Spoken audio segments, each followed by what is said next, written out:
Hello friends, എല്ലാവർക്കും നമസ്കാരം. നമ്മുടെ ഇഷ്ടപരമ്പരയുടെ ഇന്നത്തെ വിശേഷങ്ങളിലേക്ക് ഏവർക്കും സ്വാഗതം. അങ്ങനെ സുകന്യ കൃഷ്ണമംഗലത്ത് ചെന്ന് ദേവമംഗലത്തുള്ള ഓരോരുത്തരുടെയും കുറ്റങ്ങളൊക്കെ ഇങ്ങനെ പറയണം. അത് കേൾക്കുമ്പം ഇന്ദിരാമയ്ക്കും നന്ദിനിക്കും ഒക്കെ ദേഷ്യം വരികയാണേ. ഇന്ദിരാമ ചോദിക്കും, അവിടെയുള്ളവരൊക്കെ സ്നേഹിക്കാൻ അറിയാവുന്നവരല്ലേ, നീ എന്തിനാ ഇങ്ങനെയൊക്കെ പറയുന്നേ എന്ന് ചോദിക്കുക. സ്നേഹിക്കാനൊക്കെ അറിയാവുന്നവർ, അവരുടെയൊക്കെ സ്നേഹം ഒന്ന് കാണേണ്ടതാ. ഇപ്പം തന്നെ ആ ദേവിക്ക് ഗർഭമുണ്ടെന്നും പറഞ്ഞ് അവിടെ കാണിച്ചു കൂട്ടുന്നതൊക്കെ കാണണം എന്ന് പറയാം. അതെന്താ സുകന്യ നീ അങ്ങനെ പറയുന്നേ?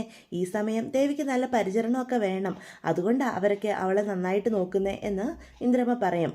നന്നായിട്ട് നോക്കണം പോലും, ഇതൊരു രോഗമൊന്നും അല്ലല്ലോ ഇങ്ങനെ കിടന്ന് ശുശ്രൂഷിക്കാൻ.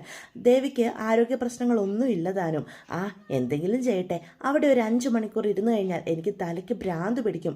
അതുകൊണ്ടാണ് ഞാൻ ഇങ്ങോട്ടൊക്കെ വന്നത്. രാജശ്രീ ചേച്ചി വന്നേ, എനിക്ക് ചില കാര്യങ്ങളൊക്കെ ചേച്ചിയോട് പറയാനുണ്ട് എന്നും പറഞ്ഞ് രാജശ്രീനെയും കൂട്ടിക്കൊണ്ട് റൂമിലോട്ട് പോവാണ് കേട്ടോ. അപ്പോൾ രാജശ്രീക്ക് സുകന്യയുടെ സംസാരമൊക്കെ വളരെയേറെ ഇഷ്ടപ്പെട്ടെ. എന്നാൽ അവരങ്ങ് പോയി കഴിയുമ്പം ഇന്ദിരാമയും നന്ദിനിയും പരസ്പരം നോക്കും. ഇന്ദിരാമയ്ക്കാണെങ്കിൽ സുകന്യയുടെ സംസാരമോ രീതികളോ ഒന്നും തീരെ പിടിച്ചിട്ടില്ല. അപ്പോൾ റൂമിൽ ചെന്ന് കഴിയുമ്പം രാജശ്രീയോട് പറയും, എൻ്റെ ചേച്ചി ആ AC ഒന്ന് ഓണാക്കിക്കേ. മനുഷ്യനാണെങ്കിൽ ചൂടെടുത്തിട്ട് മേല ആവി എടുക്കുക, എന്തൊരു ചൂടാ. അവിടെ AC പോയിട്ട് നേരെ ചുവ വർക്ക് ചെയ്യുന്നൊരു ഫാൻ പോലും ഇല്ല. പേരൊക്കെയോ ദേവമംഗലത്തുനിന്ന്, പക്ഷെ ഒന്നും അവിടെ ഇല്ലതാനും എന്ന് പറയാം. നീ സമാധാനപ്പെടേണ്ട സുകന്യെ, ഞാൻ ഇപ്പം തന്നെ ഫാൻ ഇടാം എന്നും പറഞ്ഞ് രാജശ്രീ അങ്ങ് പോവാ. ചേച്ചി ഫാനല്ല AC തന്നെ ഇട എന്ന് പറയാം. ശരി ശരി, AC എങ്കിൽ AC എന്ന് പറയാം. AC ഇട്ടപ്പോഴാ ശരീരത്തിനൊക്കെ ഒരു കുളിര് കയറുന്നു. ഇനി കുറച്ച് അധിക സമയം ഇതിൻ്റെ ചോട്ടിലിരുന്നാലേ എനിക്ക് ഒന്ന് സമാധാനം കിട്ടുള്ളൂ എന്ന് പറയാം. സുകന്യെ, ഞാൻ നിന്നോട് ഒരു കാര്യം പറയട്ടെ എന്ന് ചോദിക്കുക. എന്താ ചേച്ചി? നീ ഇവിടെ വന്ന് ഇത്തരത്തിലുള്ള കുറ്റങ്ങളൊന്നും അമ്മയോടും നന്ദിനേച്ചിയോടൊന്നും പറയരുത് എന്ന് പറയാം. എൻ്റെ മനസ്സിൽ തോന്നുന്നതൊക്കെ ഞാൻ വിളിച്ചു പറയും എന്ന് പറയാം. നിനക്ക് ഒരു കാര്യം അറിയാവോ? ഇന്ദ്രാമയുടെ മക്കളാ ഈ ധർമ്മനും അതുപോലെ ഗോമതി ചേച്ചിയൊക്കെ. അവരുടെ കുറ്റമൊക്കെ പറഞ്ഞുകൊണ്ട് നിന്നാൽ ഇന്ദ്രാമ എപ്പോഴും കേട്ടോണ്ട് നിന്നെന്ന് വരത്തില്ല. അത് നിന്നോടുള്ള വിദ്വേഷത്തിനെ വഴി ഒരുക്കൂ എന്ന് പറയാം. നിന്നേക്ക് ഒരു ലക്ഷ്യമുണ്ട്, ആ ലക്ഷ്യം നേടാനാ നിന്നെ ഞങ്ങൾ ആ വീട്ടിലേക്ക് കയറ്റിയിരിക്കുന്നത്. ആ കാര്യമൊക്കെ നീ മറന്നു പോകരുത് എന്നൊക്കെ പറയാം. പിന്നെ അവിടുത്തെ കുറ്റം പറയുമ്പം ഒരു കാര്യം ഞാൻ നിന്നോട് ചോദിക്കട്ടെ എന്ന് ചോദിക്കുക. എന്താ ചേച്ചി, എല്ലാം തികഞ്ഞവളാണോ നീ എന്ന് ചോദിക്കുക. അതെന്താ, എനിക്കെന്താ ഒരു കുഴപ്പം എന്ന് അപ്പം സുകന്യ എടുത്തടിച്ചോലെ ചോദിക്കുക. നിനക്കൊരു കുഴപ്പമില്ല, പക്ഷേ അവനെ ഇതൊന്നാം വിവാഹമാണ്. പക്ഷെ നിനക്കോ, നീ ധർമ്മനെ കല്യാണം കഴിച്ചിരിക്കുന്നത് രണ്ടാമതാ. അവിടെയുള്ള ആരെങ്കിലും ഇക്കാര്യം അറിഞ്ഞാലത്തെ അവസ്ഥ നിനക്ക് അറിയാവോ എന്ന് ചോദിക്കുക. ഇപ്പം എടിപിടിന്നുള്ള കല്യാണം ആയതുകൊണ്ട് നിന്നെപ്പറ്റി കൂടുതലൊന്നും ആരും ചിക്കിച്ചകയാൻ ഇറങ്ങിയല്ല.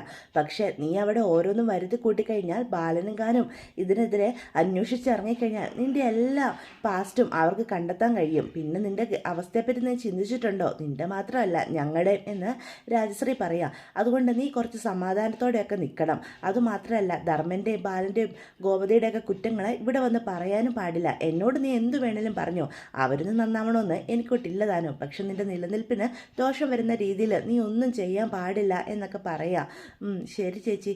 അല്ല, ചേച്ചിക്കും ഇങ്ങനൊരു തോന്നലുണ്ട്, എനിക്ക് കുറവുകളൊക്കെ ഉണ്ടെന്ന് തോന്നുന്നുണ്ടെങ്കിൽ പിന്നെ നിങ്ങളെ അനിയനെ കൊണ്ട് എന്നെ എന്തിനാ കല്യാണം കഴിപ്പിച്ചേ? അതും കാര്യമുണ്ട്. ആ ദേവമംഗലത്ത് ഞങ്ങളുടെ ഒരു ആൾ വേണമായിരുന്നു. അവിടെ നടക്കുന്ന കാര്യങ്ങളൊക്കെ ഞങ്ങൾക്ക് അറിയണമായിരുന്നു. അവിടുത്തെ പെണ്ണില്ലേ അനുശ്രീ, അവളെ നമുക്ക് ഈ കൃഷ്ണമംഗലത്തേക്ക് കൊണ്ടുവരണം, ആലോകിൻ്റെ പെണ്ണായിട്ട്. എന്നിട്ട് അവളെ മുന്നിൽ നിർത്തിയിട്ട് വേണം നമുക്ക് പല കാര്യങ്ങളും നേടിയെടുക്കാൻ എന്ന് പറയാം. അതിന് അനുശ്രീക്ക് ആലോകിനോട് വല്ലതും അടുപ്പമുണ്ടോ ചേച്ചി എന്ന് ചോദിക്കുക. അതൊക്കെയുണ്ട്. അനുശ്രീക്ക് ഇപ്പം ആലോകെന്ന് പറഞ്ഞാൽ അത്രയ്ക്ക് ഇഷ്ടമാണ്. ആ ഇഷ്ടം നീ വളർത്തണം. ദേവമംഗലത്തുള്ള എല്ലാവരെയും എതിർത്ത് ആലോകിൻ്റെ ഒപ്പം ജീവിക്കാനുള്ള മനസ്സാക്കി എടുക്കണം. അതാണ് നിൻ്റെ അവിടുത്തെ ജോലി. മനസ്സിലായോ നിനക്ക്? അതുപോലെ അവിടെ നടക്കുന്ന കാര്യങ്ങളൊക്കെ നീ അപ്പം ഞങ്ങളെ അറിയിക്കുകയും വേണം. അതിനുവേണ്ടി ഇത്രയും കഷ്ടപ്പെട്ട് നിന്നെ ദേവമംഗലത്തേക്ക് കല്യാണം കഴിച്ച് അയച്ചിരിക്കുന്നത് എന്ന് ചോദിക്കുക. അതുകൊണ്ട് നീ അടങ്ങി ഒതുങ്ങി ജീവിക്കണം. ഇതിപ്പം ഒരു വെടിക്ക് 2 പക്ഷി എന്ന് പറയുന്നില്ല. നിനക്കൊരു ജീവിതവും കിട്ടി, ഞങ്ങൾക്ക് ഞങ്ങളുടെ കാര്യവും നടക്കും. നിന്നെക്കൊണ്ട് ഞങ്ങൾ ഞങ്ങളുടെ കാര്യസാധ്യത്തിന് വേണ്ടി തന്നെയാണ് ഇങ്ങനെ ചെയ്തത് നീ ഒരിക്കലും കരുതരുത്. നിൻ്റെ കല്യാണമൊക്കെ കഴിഞ്ഞിട്ടും ജീവിതമില്ലാതെ നീ ഇങ്ങനെ നിൽക്കുന്ന കണ്ടപ്പം നിൻ്റെ അച്ഛൻ്റെ അമ്മയുടെ സങ്കടം കണ്ടിട്ട് തന്നെയാണ് ഞങ്ങൾ മുൻകൈ എടുത്ത് നിന്നെ ആ വീട്ടിലേക്ക് കയറ്റിയത്.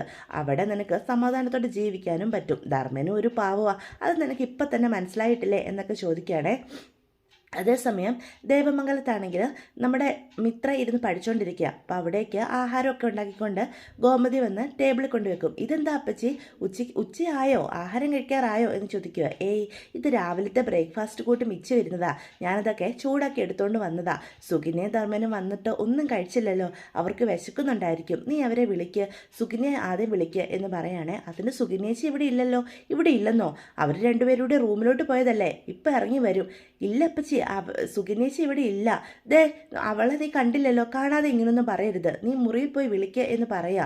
ഇല്ല അപ്പച്ചി, ഞാനിവിടെ ഇരുന്ന് പഠിച്ചപ്പം ഇതിലൂടെ ഇറങ്ങി പോകുന്നത് കണ്ടത്. അപ്പം നീ ചോദിച്ചില്ലേ എവിടെ പോയതാന്ന്? ഇല്ല, ഞാൻ ചോദിച്ചില്ല എന്ന് അപ്പം സുകന്യ നമ്മുടെ മിത്ര പറയേ. ആ സമയത്താ ധർമ്മൻ അങ്ങോട്ട് വരുന്നത്. എന്താ ചേച്ചി കഴിക്കാനുള്ളത്? വിശന്നിട്ടാണേ വയ്യ. ആ, ദോശയാണോ? 2 പപ്പടം കൂടി ഉണ്ടെങ്കിൽ പൊളിച്ചേനെ എന്ന് അപ്പം ധർമ്മൻ പറയും. അല്ല, സുകന്യ എന്തേ? ഓ, അവള് കൃഷ്ണമംഗലത്ത് വരെ പോയതാ. എന്നതാ ധർമ്മ നീ പറയുന്നേ? കൃഷ്ണമംഗലത്ത് പോയെന്നോ? അതെ, കൃഷ്ണമംഗലത്ത് എന്തോ ആവശ്യമുണ്ടെന്ന് പറഞ്ഞപ്പോൾ ഞാൻ അവളെ അങ്ങോട്ട് പോയതാ. എന്താവശ്യമാണേലും അവളെ അങ്ങോട്ട് വിടേണ്ട എന്ത് കാര്യമാണ് നിനക്കുള്ളത്? നിനക്ക് കൃഷ്ണമംഗലത്തുകാരോടൊക്കെ സ്നേഹം വന്ന് തുടങ്ങിയോ? നിന്റെ എത്ര കല്യാണങ്ങൾ അവർ മുടക്കിയത്, അതൊക്കെ പോട്ടെ. നിന്റെ കല്യാണത്തിൻ്റെ അന്ന് എന്തൊക്കെയാണ് അവർ കാട്ടിക്കൂട്ടിയേ? ബാലേട്ടൻ എത്രമാത്രം എല്ലാവരുടെ മുന്നിൽ അപമാനിതരായി നിന്നു. ഇതൊക്കെ മനസ്സിൽ വെച്ചുകൊണ്ടും അവരോട് ക്ഷമിച്ച് നിനക്ക് എങ്ങനെ അവളെ അങ്ങോട്ട് പറഞ്ഞയക്കാൻ പറ്റി? ഹോ, നിനക്കും ഇപ്പോൾ നല്ല മാറ്റങ്ങളൊക്കെ വന്നു തുടങ്ങിയല്ലോ ധർമ്മ എന്നൊക്കെ പറയുക. എൻ്റെ ചേച്ചി, ഞാൻ പറയാനൊന്ന് അനുവദിക്കുക. എന്നതാ നിനക്ക് പറയാനുള്ളത്? അതിന് അമ്മയെ കാണാനാണ് കൃഷ്ണമംഗലത്തേക്ക് പോയേ. ട്രിപ്പൊക്കെ കഴിഞ്ഞ് വന്ന് അമ്മയെ കണ്ടെന്ന് അനുഗ്രഹം മേടിക്കണമെന്ന് സുകന്യ എന്നോട് പറഞ്ഞു. അതുകൊണ്ട് അവളങ്ങോട്ട് പോയപ്പോൾ ഞാൻ എതിർക്കാതിരുന്നത്, അല്ലാതെ വേറൊന്നിനുമല്ല. ചേച്ചി എന്തൊക്കെയായി വിളിച്ച് പറയുന്നത് എന്ന് ചോദിക്കുക. അയ്യോ, അമ്മയെ കാണാനായിരുന്നോ? എങ്കിലും അത് ശരിയായില്ലടാ. ദേ, ബാലേട്ടൻ ചോറുണ്ണാൻ വരുന്ന സമയമായി. ഇപ്പം സുകന്യ ഇവിടെ ഇല്ലെന്ന് കണ്ടു കഴിഞ്ഞാൽ ആകെ പ്രശ്നമാകും. നീ വേഗം ചെല്ല്, അവളെ വിളിച്ചോണ്ട് വാ, ബാലേട്ടൻ വരുന്നതിന് മുന്നേ തന്നെ വരണം എന്ന് പറയണേ. അപ്പം സുകന്യനെ തേടി നമ്മുടെ ധർമ്മൻ കൃഷ്ണമംഗലത്തേക്ക് ചെല്ലുക. അതേസമയം രാജശ്രീ സുകന്യയും കൂടി സംസാരിച്ചുകൊണ്ടിരിക്കുകയാണ്. പെട്ടതാണ് ധർമ്മൻ സുകന്യനെ വിളിക്കുന്നത്. അയ്യോ, രാജശ്രീ ചേച്ചി, ദേ ധർമ്മേട്ടൻ വന്നെന്നാ തോന്നുന്നത്. നമ്മൾ പറഞ്ഞതൊക്കെ കേട്ട് കാണുമോ? ഏയ്, അവനിപ്പോൾ വന്നതേ ഉള്ളൂ, നീ ആവശ്യമില്ലാതെ ടെൻഷൻ അടിച്ച് നീ കാര്യങ്ങളൊന്നും ആരെ അറിയിക്കാതിരുന്നാൽ മതി എന്ന് രാജശ്രീ പറയും. ആ, ധർമ്മനോ? എന്താ ധർമ്മ? ദേ, നിന്നെപ്പറ്റി ഞാൻ ഇങ്ങനെയൊന്നും അല്ല സുകന്യെ കരുതിയിരുന്നേ. എന്ത് കരുതിയിരുന്നേന്ന്? നീ ആരോട് ചോദിച്ചിട്ടാ ഇങ്ങോട്ട് വന്നേ? ഇപ്പം രാജശ്രീ ചോദിക്കും, അവൾ എൻ്റെ ബന്ധുവല്ലേ ധർമ്മ, അവൾക്ക് എന്നെ കാണാൻ വരണമെങ്കിൽ ആരോടൊക്കെ അനുവാദം ചോദിക്കണം എന്ന് അപ്പം രാജശ്രീ ചോദിക്കുവേ. അതുകൊണ്ടല്ല ചേച്ചി, ഇവളവിടെ ആരോടും പറയാതെ വന്നേ. ഇപ്പൊ തന്നെ ബാലേട്ടൻ ഞങ്ങളെ രണ്ടിനെ അവിടെ കണ്ടില്ലെങ്കിൽ അത് മതി ഒരു പ്രശ്നം ഉണ്ടാക്കണ്ടേ, വേഗം വന്നേ എന്ന് അപ്പം സുകന്യോട് പറയാണ്. എനിക്കിഷ്ടത്തിനനുസരിച്ച് എവിടെയെങ്കിലും വരാൻ അവിടെയുള്ളവരുടെയൊക്കെ സമ്മതം വേണമെന്നാണോ ധർമ്മേട്ടൻ പറയുന്നത് എന്ന് ചോദിക്കുക. ഞാൻ ധർമ്മേട്ടനോട് കാര്യങ്ങളൊക്കെ പറഞ്ഞ് മനസ്സിലാക്കിയിട്ടുള്ളതല്ലേ, വീണ്ടും എന്താ ഇങ്ങനെയൊക്കെ സംസാരിക്കുന്നത് എന്ന് അപ്പം സുകന്യ ചോദിക്കുക. അതൊക്കെ നേര് തന്നെയാണ്, പക്ഷെ നീ എൻ്റെ കൂടെ ഇപ്പം ഇങ്ങ് വന്നേ, അതാ നല്ലത്. ആവശ്യമില്ലാത്ത പ്രശ്നങ്ങൾ ഉണ്ടാക്കാൻ നീ നോക്കല്ലേ സുകന്യ എന്ന് പറയണേ. രാജശ്രീയോട് പറയും, ചേച്ചിയുടെ ബന്ധുവല്ലേ ഇവളുടെ ഈ രീതികളൊക്കെ ഒന്ന് മാറ്റണം. ദേവമംഗലത്ത് അവിടെ ജീവിക്കേണ്ട ചില രീതികളുണ്ട്, അതുപോലെ ജീവിക്കണം എന്നൊക്കെ ഒന്ന് പറഞ്ഞ് മനസ്സിലാക്കി കൊടുക്കണം കേട്ടോ എന്ന് രാജശ്രീയോട് ധർമ്മം പറയുവാണേ. അതേസമയം ദേവമംഗലത്താണെങ്കിൽ നമ്മുടെ ദേവിക്ക് ഫ്രൂട്ട്സൊക്കെ മുറിച്ചുകൊണ്ട് വന്ന് കൊടുക്കുകയാണ് ഗോമതി. ഇതൊക്കെ കഴിക്കുമോളെ എന്ന് പറയാം. അപ്പം മിത്ര ചോദിക്കും, എനിക്കും താപ്പിച്ചു ഒരു പീസ്. നിനക്ക് വേണമെങ്കിലേ അടുക്കളയിലുണ്ട്, എടുത്തു പോയി കഴിച്ചേ, ഇത് മുഴുവൻ ദേവിക്കുള്ളതാ, ഇതെല്ലാം നീ കഴിക്കട്ടോ എന്ന് ദേവിയോട് പറയാം. എൻ്റെ അമ്മേ, അവക്കൊരു കഷ്ണം കൊടുത്തതും കരുതി ഒന്നും വരാൻ പോകുന്നില്ല എന്നും പറഞ്ഞ് ദേവി ഒരു ആപ്പിൾ പീസ് എടുത്ത് മിത്രയുടെ വായി വെച്ച് കൊടുക്കുക. ആ, നിനക്ക് കുഴപ്പമില്ല, പിന്നെ എനിക്കെന്താ എന്നും പറഞ്ഞ്, എന്നാൽ എൻ്റെ വക കൂടി എന്നും പറഞ്ഞ് ഗോമതി ഒരു പീസും കൂടി മിത്രയ്ക്ക് എടുത്ത് കൊടുക്കുകയാണ് കേട്ടോ. ആ സമയത്താണ് നമ്മുടെ ബാലനാണ് വരുന്നത്. അല്ല, ഇത്രയും നേരമായിട്ടും മാമനും സുകന്യേച്ചിയും വന്നില്ലല്ലോ അപ്പച്ചി എന്ന് മിത്ര ചോദിക്കും. ഇപ്പം തന്നെ അങ്കിള് വരില്ലേ ചോറുണ്ണാൻ എന്ന് ചോദിക്കുക. അതെ. അപ്പം ബാലനാണെങ്കിൽ വരുമ്പം രാജശ്രീയും ധർമ്മനും അതുപോലെ സുകന്യയും കൂടി പുറത്തു നിന്ന് സംസാരിക്കുന്ന കാണുകയാണ്. അത് കാണുമ്പോൾ തന്നെ ബാലന് ഭയങ്കര ദേഷ്യം വരിക. അപ്പം വീട്ടിലേക്ക് കയറി ചെല്ലുന്ന ബാലൻ ഗോമതിയോട് ചോദിക്കും, ധർമ്മന് സുകന്യ എന്താ കൃഷ്ണമംഗലത്ത് കാര്യം എന്ന് ചോദിക്കുക. അത് പിന്നെ ബാലേട്ട അമ്മയെ കാണാനായിട്ട് പോയതാ. ഓഹോ, ഇവിടെ എന്തൊക്കെ കാര്യങ്ങൾ അവിടെ ഉള്ളവർ നമ്മളോട് ചെയ്തത്, അതൊക്കെ മനസ്സിൽ വെച്ചിട്ടും ഇങ്ങനെയൊക്കെ പെരുമാറാൻ ധർമ്മൻ എങ്ങനെ സാധിക്കുന്നു എന്നൊക്കെ ബാലൻ ചോദിക്കുകയാണേ. അതേ സമയത്ത് തന്നെയാണ് ധർമ്മനും സുകന്യയും കൂടി വീട്ടിലേക്ക് കയറി വരുന്നത്. ധർമ്മ, അവിടെ നിന്നോട് ചില കാര്യങ്ങളൊക്കെ എനിക്ക് ചോദിക്കാനുണ്ട്. നിങ്ങൾ എന്തുകൊണ്ടാണ് കൃഷ്ണമംഗലത്തേക്ക് പോയത് എന്ന് ബാലൻ ബാലൻ ചോദിക്കും, അത് പിന്നെ ബാലേട്ട, ആ നിനക്ക് ഇതുവരെയും കാര്യങ്ങളൊന്നും മനസ്സിലായില്ലേ? അവിടെയുള്ളവർ നിന്നോട് ചെയ്ത പ്രവർത്തികളൊക്കെ ഇത്ര പെട്ടെന്ന് നിനക്ക് മറക്കാൻ സാധിച്ചോ എന്ന് വീണ്ടും ചോദിക്കും കേട്ടോ. അപ്പം ധർമ്മം പറയും, അത് അളിയ, നിന്നോട് അവരെങ്ങനെയൊക്കെ ഉപദ്രവിച്ചിട്ട് നിന്റെ എത്രയെത്ര കല്യാണങ്ങളാണ് അവർ മുടക്കിയത്. അവസാനം ഈ കല്യാണത്തിൻ്റെ അന്നും എന്തൊക്കെ അവർ കാട്ടിക്കൂട്ടിയതെന്ന് നീ മറന്നു പോയോ? ആ എന്ത് ചെയ്യാനാ, കണ്ടാലറിയാത്തവൻ കൊണ്ടാലറിയുന്ന, നിന്റെ കാര്യത്തിൽ അതും നടക്കുന്നില്ലല്ലോ എന്ന് ചോദിക്കുക. ദേ ഇവിടെ ജീവിക്കുമ്പോൾ ഇവിടെ കുറച്ച് ചിട്ടവട്ടങ്ങളൊക്കെ ഉണ്ട്, അതനുസരിച്ച് ജീവിക്കാൻ പറ്റുമെങ്കിൽ മാത്രം മുന്നോട്ട് പോയാൽ മതി എന്ന് ധർമ്മനോട് ബാലൻ പറയാണ്. ഇവിടുത്തെ രീതികൾ അനുസരിച്ച് ജീവിക്കാൻ പറ്റത്തില്ലെങ്കിൽ നിനക്ക് കൃഷ്ണമംഗലത്ത് തന്നെ നിൽക്കാം, ഞങ്ങൾ ആരും അതിനെതിരെ പറയത്തില്ല എന്ന് ബാലൻ പറയാം. അപ്പൊ സുകന്യ ചോദിക്കും, അതെന്താ ബാലേട്ട അങ്ങനെ ഒരു സംസാരം? നമുക്കിഷ്ടമുള്ളതൊക്കെ ചെയ്യാൻ മറ്റുള്ളവരുടെയൊക്കെ അനുവാദം വേണമെന്നാണോ ബാലേട്ടൻ പറയുന്നേ എന്ന് സുകന്യ അപ്പം ചോദിക്കും കേട്ടോ. അപ്പം ധർമ്മം പറയും, എന്താ സുകന്യ മിണ്ടാതിരിക്കുക എന്ന് പറയാം. സുകന്യയോടും കൂടിയാണ് പറയുന്നത്, നിങ്ങൾക്ക് രണ്ടുപേർക്കും ദേവമംഗലത്ത് ജീവിക്കാൻ ഇഷ്ടമല്ലെങ്കിൽ നിങ്ങൾ കൃഷ്ണമംഗലത്ത് തന്നെ ജീവിച്ചോ, ആരും ഒരു പരാതിയായിട്ട് വരാനും പോകുന്നില്ല. ഇവിടെ ജീവിക്കാൻ താല്പര്യമെങ്കിൽ ഇവിടുത്തെ നിയമങ്ങളൊക്കെ ഉണ്ട്, അതനുസരിച്ചാണ് ഇവിടെയുള്ള എല്ലാവരും ജീവിക്കുന്നത്, അതനുസരിച്ച് വേണം നിങ്ങളും ജീവിക്കാൻ എന്ന് പറയാം. അപ്പം സുകന്യ പറയും, എനിക്കങ്ങനെ അറുത്തു മുറിച്ച് കളയാനൊന്നും പറ്റുന്ന ബന്ധമല്ല കൃഷ്ണമംഗലത്തുള്ളത്. കൃഷ്ണമംഗലത്തെ രാജശ്രീ ചേച്ചി എൻ്റെ അടുത്ത ബന്ധുവാണ്, ചേച്ചി വഴിയാണ് ഈ കല്യാണം നടന്നത് പോലും. ഇത്രയും സുമുഖയും സുന്ദരിയുമായ എന്നെ ധർമ്മേട്ടന് കല്യാണം കഴിക്കാൻ യോഗ്യതയുണ്ടോ? ആ എന്നെ തന്നെ കിട്ടിയത് ആര് കാരണമാണ്? രാജശ്രീ ചേച്ചി കാരണമാണ്. അങ്ങനെയുള്ളപ്പം രാജശ്രീ ചേച്ചിയെ കാണാനും അവിടെ ഉള്ളവരോട് ബന്ധം പുലർത്താനും ഒക്കെ ഞാൻ പോയെന്നിരിക്കും, അതെൻ്റെ മാത്രം ഇഷ്ടമാണ്. അതിന് നിങ്ങൾ എന്തിനു എന്നെ ദേഷ്യപ്പെടണം? നിങ്ങൾക്ക് അവിടെ ഉള്ളവരുമായിട്ട് സഹകരിക്കാൻ താല്പര്യമില്ലെങ്കിൽ നിങ്ങൾ ആരും സഹകരിക്കേണ്ട, അത് നിങ്ങളുടെ ഇഷ്ടം എന്നും കരുതി എൻ്റെ മേൽ നിങ്ങളുടെ ഇഷ്ടങ്ങളൊക്കെ അടിച്ചേൽപ്പിക്കാൻ വരുന്നത് ശരിയായ നടപടിയായിട്ട് ബാലേട്ടന് തോന്നുന്നുണ്ടോ എന്ന് സുകന്യ ചോദിക്കുക. അപ്പം ദേവി പറയും, എന്താ സുകന്യെ എന്തൊക്കെയാണ് ഈ പറയുന്നത് എന്ന്. ദേവി അല്ല കേട്ടോ, നമ്മുടെ ഗോമതി ചേച്ചി പറയും കേട്ടോ.